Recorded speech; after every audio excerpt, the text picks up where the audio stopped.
नमस्ते दोस्तों, मैं सम्राट चौधरी और आप देख रहे हैं चैनल इंडी वर्ल्ड एंटरटेनमेंट को। तो अभी इस वीडियो में हम दो देशों की मीडिया की रिपोर्टिंग देखेंगे। रिसेंटली जो रशिया के साथ जपात ऑलरेडी हो चुका है और बहुत सारे यूट्यूबर्स को या न्यूज़ एनालिस्ट को जो है जपाट मतलब हम लोगों पे वेस्टर्न इन्फ्लुएंस इस कदर छाया हुआ है, जो वही लोग बोलते हैं हम लोग उसी को दोहराते हैं, जबकि एक्चुअल में जपाड बोल के कुछ चीज़ होता नहीं है। जपाद मतलब वेस्ट है। जिनको नहीं पता, मुझे रशियन लैंग्वेज बहुत अच्छे से आता है, almost like my mother tongue. तो जपाद रशियन में जो है डी और टी का प्रोनाउंसिएशन कुछ है नहीं, तो जपाड बोल के कुछ हो ही नहीं सकता क्योंकि वहाँ पे द और त होता है, बट ड और ट की कोई प्रोनाउंसिएशन होता नहीं है। तो खैर बहुत सारे लोगों को नहीं पता, हम लोग वेस्टर्न जिस तरीके से प्रोनाउंस करते हैं वेस्टर्न लोग उसी तरीके से प्रोनाउंस करते हैं, बट एक्चुअल वर्ड जो है वो जपात था। खैर रशिया और बेलारूस के साथ वॉर एक्सरसाइज में पार्टिसिपेट करने के बाद अभी जो इंद्र 2025 वो शुरू हो चुका है और उसको लेके रशियन और चाइनीज़ मीडिया का क्या रिपोर्टिंग है वो हम इस वीडियो में देखेंगे। तो पहले तो वीडियो देख लेते हैं, उसके बाद वीडियो आपको काफ़ी मतलब डिटेल्स और काफ़ी सारा इन्फॉर्मेशन मिलेगा और उसके बाद मैं अपना ओपिनियन और इंपॉर्टेंट एनालिसिस जो है वो भी रखूंगा वीडियो के एंड में। तो चलिए वीडियो देख लेते हैं, उसके बाद मैं एनालिसिस में जाऊंगा। So let's start.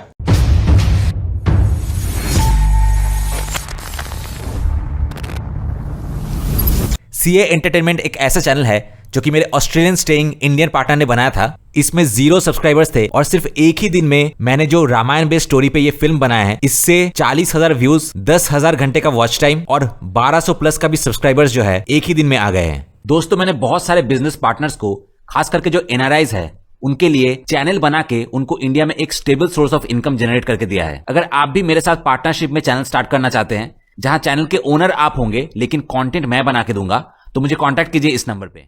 By the way, मेरे पहले एसएमएस शॉर्ट फिल्म की हिंदी डब वर्जन आ चुकी है। अगर आप देखना चाहते हैं तो डिस्क्रिप्शन में आपको लिंक मिल जाएगा।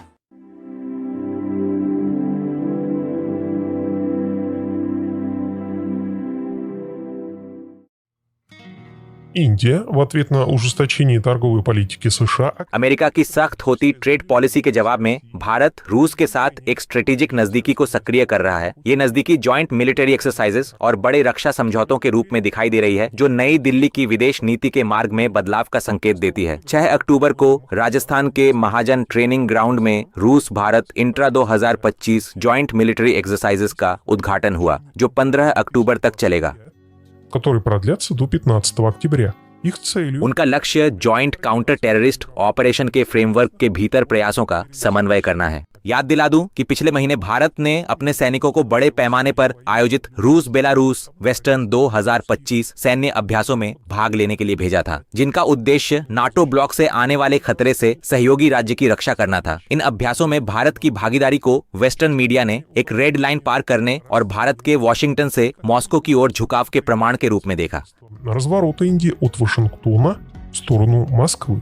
पहले इकोनॉमिक स्फीयर में आए बदलाव की पुष्टि इस फैक्ट से हुई थी कि इंडियन गवर्नमेंट ने अमेरिकी राष्ट्रपति ट्रंप के साथ ट्रेड नेगोशिएशंस में समझौता करने से इनकार कर दिया था, जो रूस से तेल आयात न करने के भारत के फैसले से संबंधित था। और अब आर्थिक मोड़ के बाद नई दिल्ली ने सैन्य क्षेत्र में भी ऐसा ही कदम उठाया है। इंडियन मिनिस्ट्री ऑफ डिफेंस ने नाटो के साथ उस बड़े रक्षा अनुबंध को रद्द करने का फैसला किया है, जिसके तहत फ्रांस को 2030 तक भारतीय नौसेना को 26 राफेल एम और राफेल डी लड़ाकू विमान 7.4 अरब डॉलर की राशि में प्रोवाइड करने थे। Индии. Американские эксперты опасаются, что Индия вслед за Ираном и, возможно, Ираком хочет создать совместную с Россией систему противовоздушной обороны. इसके बजाय प्रधानमंत्री मोदी इस वर्ष दिसंबर में रूसी राष्ट्रपति पुतिन की भारत यात्रा के दौरान रूस के साथ एक रिकॉर्ड तोड़ डिफेंस कॉन्ट्रैक्ट पर हस्ताक्षर करने की योजना बना रहे हैं। अमेरिकी पोर्टल मिलिट्री वॉच मैगजीन के अनुसार इस कॉन्ट्रैक्ट में 140 नए Su-57 लड़ाकू विमानों, S-400 Triumph anti aircraft missile systems की खरीद के साथ साथ भारत में क्रूज मिसाइलों के जॉइंट प्रोडक्शन का प्रावधान है। अमेरिकी विशेषज्ञों को आशंका है कि भारत ईरान और संभवतः इराक के बाद रूस के साथ एक joint anti aircraft defence system बनाना चाहता है। 26 истребителей Рафаль-М и Рафаль-Д. यह कदम चीन के साथ संभावित कॉन्फ्लिक्ट की तैयारी में भारत को नाटो प्लस वेस्टर्न ब्लॉक में शामिल करने की व्हाइट हाउस की उम्मीदों पर एक बड़ा झटका होगा। Конфликту с Китаем.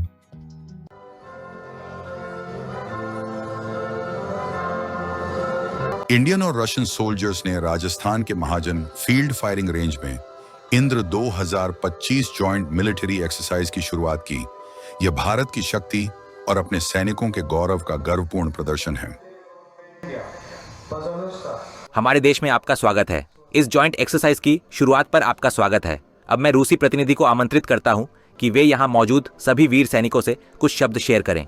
ये अभ्यास जो 15 अक्टूबर तक चलेंगे, भारत और रूस के बीच एंटी टेरर कोऑपरेशन को और मजबूत बनाने के लिए आयोजित किए जा रहे हैं। ये दोनों देशों के सैनिकों की कमिटमेंट और साहस का प्रतीक है।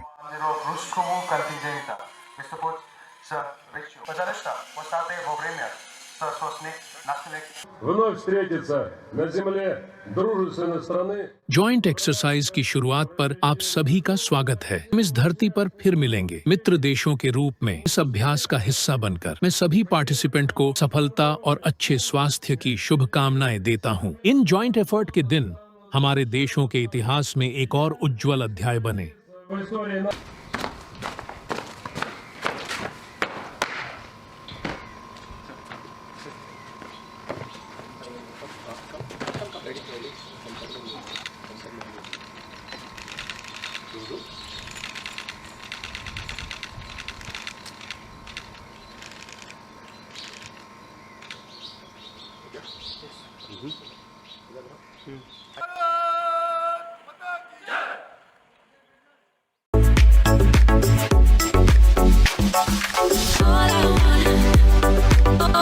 सबसे पहले ओल्गा ने लिखा है कि रूस चीन डीपीआर के इंडिया मींस पावर। उसके बाद रियल एस्टेट सेल ने लिखा है कि ट्रंप एक ग्रेट गए है, हमारे लोगों ने उनके चुनाव में यूं ही मदद नहीं की थी। वेनेजुएला, भारत, चीन और ईरान अब हमारी गोद में है, अच्छा काम जारी रखो क्रेमलिन एजेंट। उसके बाद ततियाना गुबिना ने लिखा है कि वेल डन इंडिया। उसके बाद एमेरू ने लिखा है कि वॉशिंगटन की चेतावनियों का सामना करते हुए नई दिल्ली ने टकराव से बचने का रास्ता चुना और इसके बजाय एक अधिक समझदार रणनीति अपनाई। अपने साझेदारी नेटवर्क को डाइवर्स बनाना और उन देशों के साथ संबंध मजबूत करना जिन्हें अमेरिका अपने मेजर राइवल्स मानता है। ये दिशा भारत के बढ़ते आत्मविश्वास और इमर्जिंग मल्टीपोलर वर्ल्ड ऑर्डर में उसकी प्रमुख भूमिका निभाने की तत्परता को दर्शाती है। उसके बाद कार्पोवा मरीना ने लिखा है कि पीस मेकर ट्रंप ने खुद भारत को रूस और चीन की बाहों में धकेल दिया।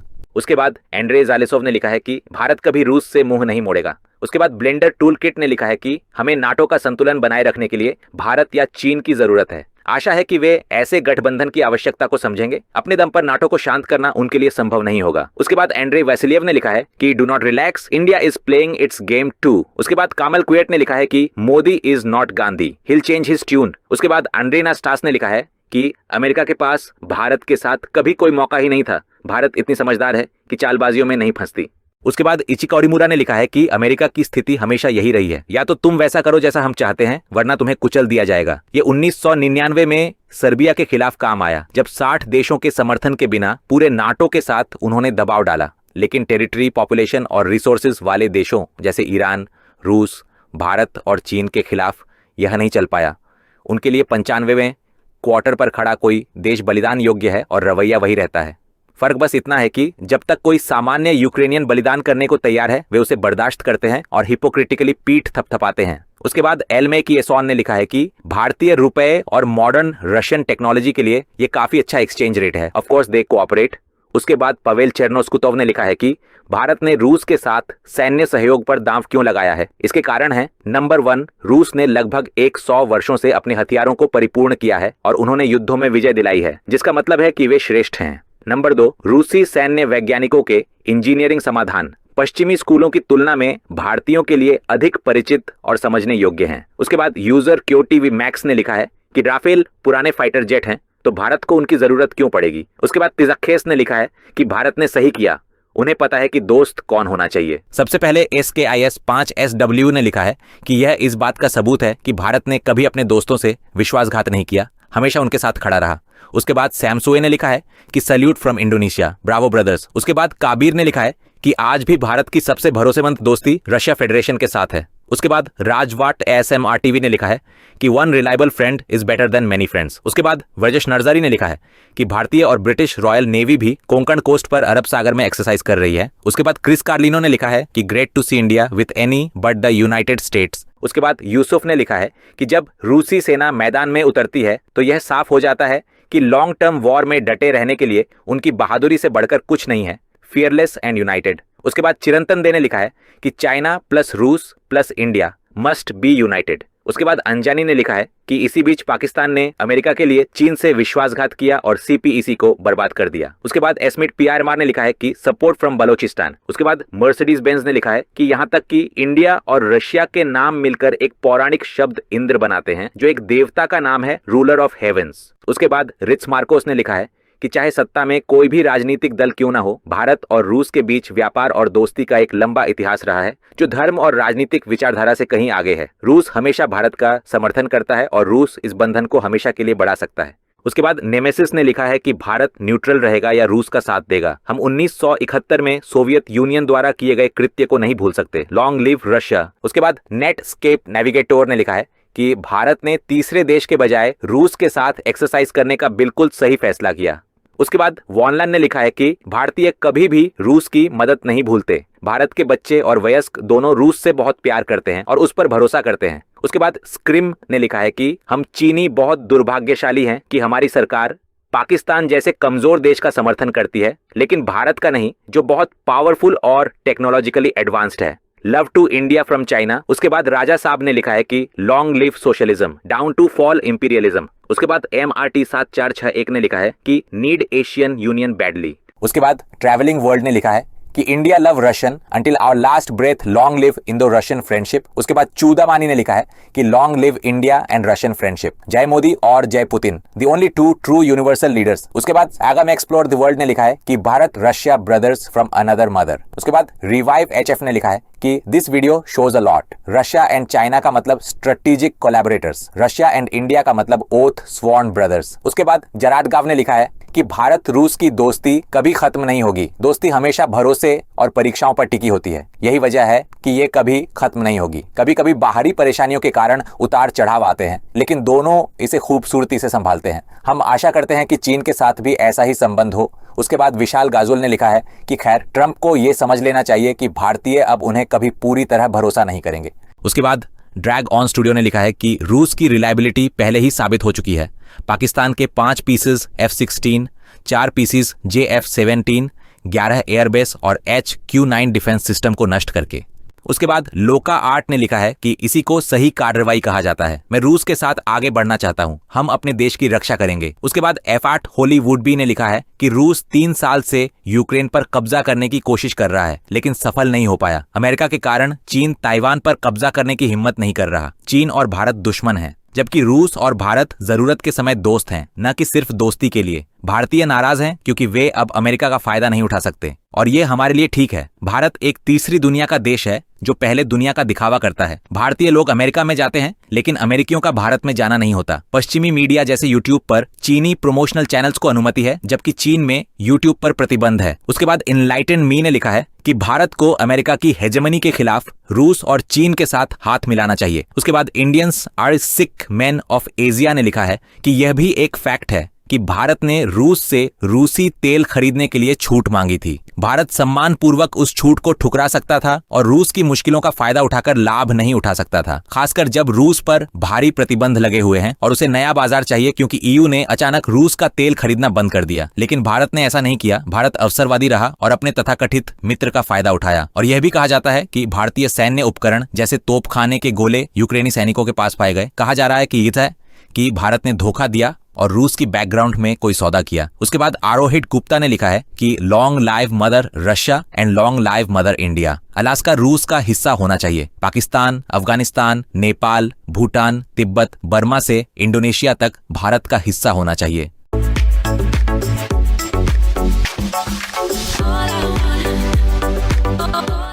तो जियोपॉलिटिक्स में कोई परमानेंट फ्रेंड्स नहीं है, सिर्फ परमानेंट इंटरेस्ट है।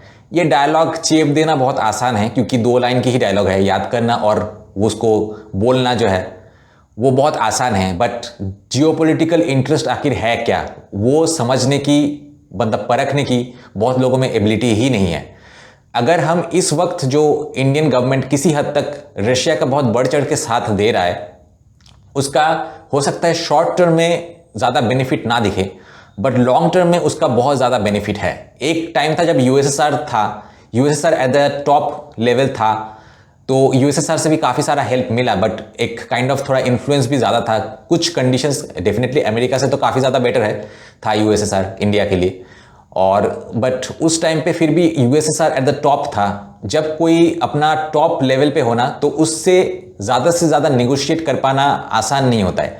लेकिन जब कोई बड़ा सा पावर की कोई बैड टाइम चल रहा होता है और आप उसे हेल्प करते हैं उसके बैड टाइम में, तो आप भी बदले में जो है उनसे कुछ बहुत ज़्यादा इंपॉर्टेंट मांग सकते हैं।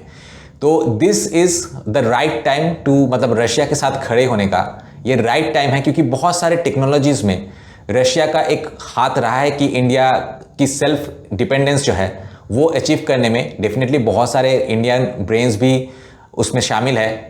लेकिन जिस तरीके से 1947 में आज़ादी के बाद हमारा इकोनॉमिक कंडीशन बहुत ख़राब था, उस टाइम जिस तरीके से यूएसएसआर ने हेल्प किया था, तो काफ़ी सारे चीज़ जो है हमने रशियंस से सीखा है। बेसिकली टेक्नोलॉजिकली, मिलिटरीली बहुत सारे चीज़ जो है हमने सीखा है। और आज भी रशिया एक फॉर्मिडेबल, एक बहुत ही अच्छा मिलिटरी पावर है और इंडिया काफ़ी इम्प्रूव कर सकता है। इंडिया बहुत कुछ सीख सकता है रशिया की मिलिटरी जो एक्सपर्टाइज है और जिस तरीके का जितना एक्सपीरियंस है वो हमें, मतलब बहुत कुछ हमें सीखने को मिल सकता है रशिया में। और this is the right time, क्योंकि अभी जो है थोड़ा, मतलब रशियन नीड्स फ्रेंड्स।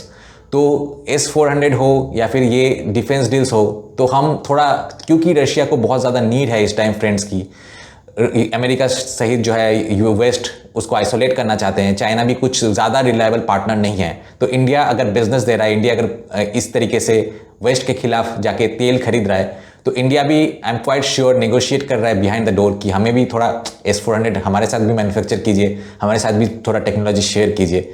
तो दूसरे टाइम में अगर रशिया बहुत इकोनॉमिकली बहुत एट द टॉप होता है तो शायद उस टाइम पे नेगोशिएट करना मुश्किल होगा। बट ये क्योंकि मुश्किल घड़ी है और इंडिया साथ दे रहा है, तो पॉलिटिकल, अगर जियोपॉलिटिकल इंटरेस्ट देखे चलो, हम अगर रशिया का साथ देते हैं तो अमेरिका वेस्ट से सैंक्शंस लग सकते हैं, जिससे हमें शॉर्ट टर्म में टेम्पोररीली जो है नुकसान पहुंच सकता है। इंडिया जिस तरीके से ग्रोथ हो रहा है उसमें थोड़ा सा रुकावट आ सकता है। But at the long term India Russia के हेल्प से बहुत सारे मिलिट्री हार्डवेयर में सेल्फ डिपेंडेंस जो है वो अचीव कर सकता है।